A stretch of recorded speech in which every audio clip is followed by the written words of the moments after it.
Hello students, good morning. I am Suraj, your maths teacher. Students, जैसा कि हम लोगों ने कल के क्लास में एक्सरसाइज 5 चैप्टर का जो नेम है playing with numbers R S. Agarwal book से उसका इंट्रोडक्शन किया था और साथ ही साथ एक्सरसाइज 5A के क्वेश्चंस को भी हमने सॉल्व किया था और बच्चों ने आप लोगों ने बना के भी भेजा है। तो चलिए आज हम लोग एक्सरसाइज 5B का इंट्रोडक्शन करेंगे जिससे कि आपके 5B के एक्सरसाइज को बनाने में मदद मिलेगी। तो चलिए स्टूडेंट्स स्टार्ट करते हैं। देखिए सर, एक्सरसाइज 5B में क्या क्या पढ़ना है उसका पहले कुछ इंट्रोडक्शन पढ़ ले ताकि जो एक्सरसाइजेस करेंगे उसको करने में आपको मदद मिले। देखिए इसमें करना क्या है, टेस्ट ऑफ डिविजिबिलिटी को देखना है। हम लोगों ने क्लास 6 से 7 में भी 6 में भी ये टेस्ट ऑफ डिविजिबिलिटी पढ़ रखे हैं, लेकिन दोबारा यहाँ पे पढ़ेंगे और अगर कोई बड़ा नंबर मिलता है तो उस नंबर को किस प्रकार से हम डिवाइड करेंगे या कैसे डिवाइड होना चाहिए उसको हम यहाँ पे इस रूल से समझ के सॉल्व करेंगे। तो आइए स्टार्ट करते हैं। सबसे पहले क्या है कि टेस्ट ऑफ डिविजिबिलिटी बाय 2। अगर कोई नंबर दिया गया हो और पूछा जाए आपसे कि ये नंबर बताइए कि 2 से डिविजिबल है या फिर नहीं है, तो उसके लिए हम क्या करेंगे, उसके लिए एक प्रोसेस है, उसके लिए देखिए क्या करना होता है। When its unit digit is 0, 2, 4, 6 और 8, जब किसी भी नंबर का यूनिट डिजिट अगर 0 हो, 2 हो, 4 हो, 6 हो या फिर 8 हो तो वो नंबर जो है 2 से डिविजिबल होगा। एग्जाम्पल में हम समझ सकते हैं, जैसे मान लीजिए 30, तो इसका यूनिट डिजिट क्या है, 0 है, तो क्या होगा, ये नंबर जो है 2 से डिविजिबल होगा। अब डिवाइड करके भी देख सकते हैं, डिवाइड करके अगर 2 से इसको डिवाइड करेंगे आप तो क्या हो जाएगा यहाँ पे, है ना, 2 1 ज़ा 2, तो 3 में से 2 माइनस करेंगे 1 हो जाएगा, 0 यहाँ से उतारेंगे तो फिर 2 5 ज़ा 10, ये कम्प्लीटली डिवाइड हो रहा है ना। डिवाइड तो होगा लेकिन कम्प्लीटली डिवाइड अगर वो 2 से है तो फिर 0 होना चाहिए उसके यूनिट डिजिट पे, 2 होना चाहिए, 4 होना चाहिए, 6 होना चाहिए और 8 होना चाहिए। अगर ये नंबर किसी भी नंबर के यूनिट डिजिट पे होता है तो वो नंबर जो है 2 से डिविजिबल होगा। ठीक है स्टूडेंट्स, चलिए आगे बढ़ते हैं। आगे क्या है, डिविजिबिलिटी बाय 3 से अगर कोई नंबर डिविजिबल हो तो उसके लिए क्या रूल है।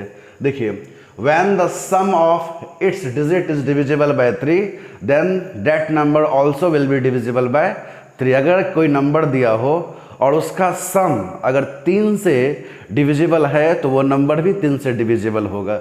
एग्जाम्पल से आप समझ लीजिए, एग्जाम्पल आपको यहाँ पे अगर दिया जाए ये कि डिविजिबिलिटी टेस्ट करने के लिए 3 का, मान लीजिए एक नंबर है 2, है ना, फिर 4 और 2 4 हो गया और उसके बाद दे दे 6।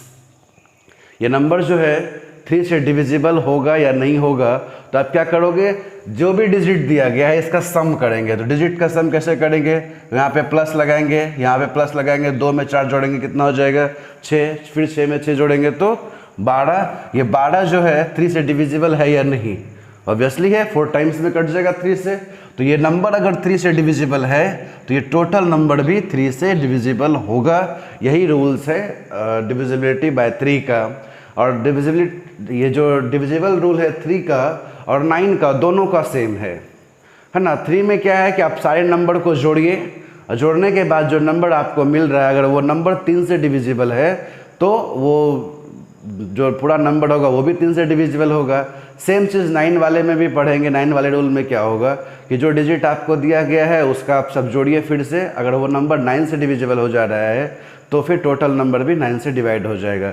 चलिए स्टूडेंट्स आगे बढ़ते हैं क्वेश्चन नंबर ये 4 पे, कि अगर कोई नंबर 4 से डिविजिबल हो तो उसके लिए क्या रूल होगा, उसको कैसे टेस्ट करेंगे। ठीक है देखिए, when the number formed by its last 2 digit is divisible by 4, कोई भी नंबर हो अगर उसका लास्ट का 2 डिजिट अगर 4 से डिविजिबल है तो वो नंबर भी 4 से डिविजिबल होगा, है ना। अगर कोई भी नंबर जो है अगर लास्ट का उसका जो 2 डिजिट है वो अगर 4 से डिविजिबल है तो वो नंबर भी क्या होगा, 4 से डिविजिबल हो जाएगा। एग्जाम्पल में हम लोग लिख सकते हैं 3 5 6 9 2, यहाँ पे देखिए 35692। अगर इसका बस लास्ट का 2 डिजिट देखना है, लास्ट का ये 2 डिजिट अगर कंप्लीटली 4 से डिवाइड हो रहा है तो ये टोटल नंबर भी जो है 4 से डिवाइड हो जाएगा। तो लास्ट 2 डिजिट को आप अगर 4 से डिवाइड कर देंगे, देखिए यहाँ से 4 2 ज़ा 8, 1 में यहाँ से बचेगा तो 1 2 12, 4 3 ज़ा 12। ये क्या हो गया 23 से जो है ये कम्प्लीटली डिवाइड हो रहा है लास्ट वाले 2 डिजिट नंबर। तो ये पूरे के पूरे नंबर जो है 4 से डिविजिबल हो जाएगा। ये डिविजिबिलिटी रूल है 4 का। 5 का बड़ा आसान सा, जैसे 2 का आसान था वैसे इसका, कि अगर उसके यूनिट डिजिट पे 0 हो या 5 हो तो वो नंबर जो है ना टोटल नंबर 5 से डिविजिबल हो जाएगा। 50 हो सकता है, 45 हो सकता है, 95 हो सकता है ना, 100 हो सकता है, 65 हो सकता है। तो जो चीज़ें हैं है ना कि अगर उसके यूनिट डिजिट पे 0 और 5 हो तो वो नंबर जो 5 से डिविजिबल हो जाएगा। देखिए 6 का ये डिविजिबिलिटी बाय 6 मैंने यहाँ लिखा ज़रूर है, लेकिन आपके ये सिलेबस में है नहीं, है ना, क्वेश्चन में आपसे पूछा नहीं जाएगा कि चेक कीजिए कि नहीं, लेकिन फिर भी जान लीजिए। अगर कोई नंबर 6 से डिविजिबल हो तो उसको क्या होना पड़ेगा, उसका कंडीशन क्या है कि वो नंबर 2 से भी डिवाइड होना चाहिए और 3 से भी पूरा कंप्लीटली डिविजिबल होना चाहिए, तभी जाके जो है वो 6 का डिविजिबल होगा। कहने का क्या मतलब हुआ कि देखिए जो नंबर 2 से डिविजिबल है तो उसके यूनिट डिजिट पे 0 होना चाहिए, 2 होना चाहिए, 4 होना चाहिए, 6 होना चाहिए और 8 होना चाहिए। ये तो 2 का डिविजिबिलिटी हो गया। और उसी में है ना 3 से भी उसका डिविजिबिलिटी टेस्ट करना है। अगर वो टोटल का जो सम है वो 3 से भी डिवाइड होना चाहिए और 2 और 3 दोनों से अगर वो नंबर कंप्लीटली डिवाइड हो रहा है तभी वो नंबर 6 से डिविजिबल होगा। ठीक है, चलिए आगे की तरफ बढ़ते हैं, डिविजिबिलिटी बाय 7 की तरफ लेकर आते हैं। क्या है कि if the number excluding the unit digit, क्या है कोई नंबर जो दिया होगा ना उसके यूनिट डिजिट को छोड़ के, क्या समझे कि अगर कोई नंबर दिया गया है तो उसके यूनिट डिजिट को छोड़ के -2 इंटू यूनिट डिजिट, जो यूनिट डिजिट होगा उसके दुगने नंबर से is a number divisible by 7। उसके बाद जो नंबर बनेगा अगर वो 7 से डिविजिबल है तो टोटल नंबर जो है 7 से डिविजिबल हो जाएगा। चलिए समझ में नहीं आई कोई बात नहीं, आइए एग्जाम्पल से समझते हैं। देखिए एक नंबर दिया गया 672 है ना, इस रूल्स के हिसाब से क्या है कि यूनिट डिजिट के नंबर को छोड़ देना, एक्सक्लूडिंग है ना, एक्सक्लूडिंग द यूनिट डिजिट। क्या करना है, यूनिट डिजिट के नंबर को छोड़ना। चलिए मैंने यहाँ पे 2 को छोड़ दिया, ठीक है, तो इस नंबर को जो नंबर हो रहा है उसको लिखिए, यहाँ पे लिख दिया मैंने, यूनिट डिजिट को यहाँ से हटा दिया, ये 672 है ना। ये जो रूल्स कह रहे हैं कि जो भी नंबर होगा बस खाली यूनिट डिजिट को पहले आप छोड़ दीजिए, मैंने छोड़ दिया। उसके बाद क्या कर रहा है, माइनस का साइन लगाइए, लगा दिया। क्या करना है, 2 इंटू यूनिट डिजिट, जो नंबर होगा उसके यूनिट डिजिट को दुगना करना है। तो चलिए जो नंबर हमारे यहाँ पे 2 है, यूनिट डिजिट पे तो 2 है, तो 2 को 2 से मल्टीप्लाई कर दीजिए। उसके बाद जो नंबर बनेगा तो वो नंबर अगर 7 से डिवाइड हो रहा है, 7 से कंप्लीटली डिवाइड हो जाएगा, तो फिर क्या हो जाएगा, टोटल का टोटल नंबर भी 7 से डिविजिबल हो जाएगा। ये डिविजिबिलिटी रूल है 7 का। देखिए ये हो गया 67 -2 2 जा 4, 67 में 4 माइनस करें क्या हो जाएगा, 63 हो जाएगा। और 63 को आप 7 से डिवाइड कीजिए तो ऑब्वियसली ये कंप्लीटली डिवाइड हो जाएगा। क्यों, क्योंकि 7 के टेबल में 63 आता है 9 टाइम्स में, है ना। तो ये था डिविजिबिलिटी रूल ऑफ 7। तो मैंने यहाँ पे ना कौन सी क्या सीक्वेंस में लिखा हूँ, 2 3 4 5 6 7, आगे आपको बताऊंगा अभी 8 9 10 और 11। जब इतने डिविजिबिलिटी रूल पढ़ लेंगे तो आपके एक्सरसाइज 5B जो है उसका जो क्वेश्चंस होगा करने के लिए आप उसके कर पाएंगे। ठीक है, तो चलिए आगे का डिविजिबिलिटी रूल पढ़ते हैं।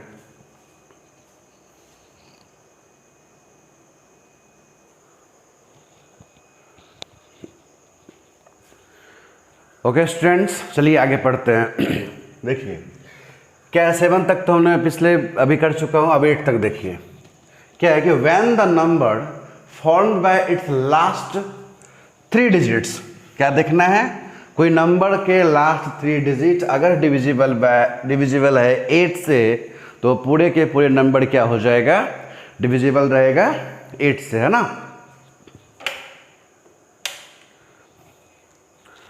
तो वह फिर समझ लीजिए क्या है, अगर कोई नंबर है और जैसे मान लीजिए यहाँ नंबर दिया गया है तो इसके लास्ट के 3 डिजिट अगर 8 से डिविजिबल है तो ये पूरा नंबर जो है क्या हो जाएगा 8 से डिविजिबल होगा। करके देखिए कि 104 8 से डिविजिबल है कि नहीं, है ना।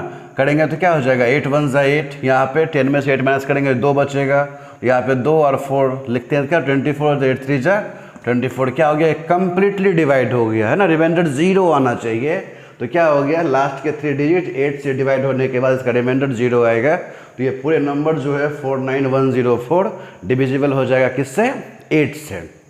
अभी कुछ देर पहले मैंने कहा था 9 वाले के लिए भी कि जो रूल्स था 3 के लिए वही 9 के लिए भी है कि जो भी डिजिट दिया जाए, जो भी नंबर दिया जाए उसके डिजिट का सम अगर 9 से डिविजिबल है तो वो पूरे के पूरे नंबर जो है 9 से डिविजिबल होगा, है ना। तो चलिए देख भी लीजिए यहाँ पे, मान लीजिए यहाँ पे एग्जांपल मैंने लिखा हूँ कि 2 7 9 8 1, जोड़िए इसको 2 + 7 + 9 + 8 + 1, 7 2 9 9 18 18 1 19, 19 में 7 8 जोड़ देंगे तो 27 27 9 से डिविजिबल है, कट जाएगा 3 टाइम्स में, कंप्लीटली डिविजिबल खत्म हो गया। इसका रिमाइंडर 0 आएगा डिवाइड करने के बाद, तो ये क्या हो जाएगा पूरे के पूरे नंबर जो है 9 से डिविजिबल होगा। ठीक है स्टूडेंट्स, चलिए आगे की तरफ बढ़ते हैं 10 के लिए। 10 तो इजी है, अगर यूनिट डिजिट पे अगर 0 हो तो वो नंबर जो है कंप्लीटली 10 से डिविजिबल होगा। जैसे 100 तो इसके यूनिट डिजिट पे 0 आएगा, 200 250 350 360 480, है ना, 890, क्या है यूनिट डिजिट पे अगर 0 है तो वो नंबर पूरे के पूरे जो है डिविजिबल होगा किस चीज़ से 10 से। चलिए अब देखिए लास्ट है but not least, divisibility test by 11। ये थोड़ा सा सबसे थोड़ा सा मतलब थोड़ा सा अलग है बट ज़्यादा हार्ड भी नहीं है, अब बस ध्यान से देखेंगे तो अच्छे से समझ भी जाएंगे। चलिए स्टार्ट करते हैं। तो फिर इसको क्या है कि इफ द डिफरेंस बिटवीन, क्या है डिफरेंस, डिफरेंस मीन्स अंतर, घटाना है किसको, पूरा सेंटेंस समझिएगा। If the difference between the sum of its digit at odd places, है ना, and the sum of even places, अगर कोई भी नंबर दिया गया हो उस नंबर के ऑड प्लेसेस का सम, है ना, एंड इवन प्लेसेस का जो सम होगा उस दोनों के बीच का डिफरेंस, अंतर अगर 0 आ जाए या फिर जो भी नंबर आएगा वो अगर 11 से डिविजिबल है तो फिर पूरे के पूरे नंबर जो है 11 से डिविजिबल होगा। सही समझ में नहीं आई? चलिए कोई बात नहीं है, हम दोबारा इसको बताते हैं, और उसके बाद भी समझ में नहीं आई तो फिर भी घबराने वाली कोई बात नहीं है, हम एग्जाम्पल से करके समझाएंगे कि ये कह क्या रहा है। देखिए समझिएगा क्या कहना है कि इफ़ द डिफरेंस बिटवीन, है ना, अंतर दो, इफ द डिफरेंस बिटवीन किसका डिफरेंस करना है, the sum of its digit at odd places, जो भी नंबर दिया रहेगा उस नंबर का सम करना है जो जो ऑड प्लेस पे आएंगे। उसके बाद the sum of even places, जो जो नंबर इवन प्लेसेस के पे आएंगे उसका सम करेंगे, और उस दोनों के बीच का अंतर अगर 0 हो तो फिर क्या करेंगे, वो 0 हो जाए तो वो नंबर या तो 0 हो जाए या फिर वो नंबर जो भी आएगा वो 11 से डिविजिबल हो जाएगा, तो टोटल नंबर जो है 11 से डिविजिबल होगा, है ना। देखिए अभी हम आगे की तरफ करके बताते हैं आपको, ये एग्जांपल है, नीचे नहीं ऊपर करके बताते हैं कि ये कैसे पॉसिबल है। ठीक है, देखिए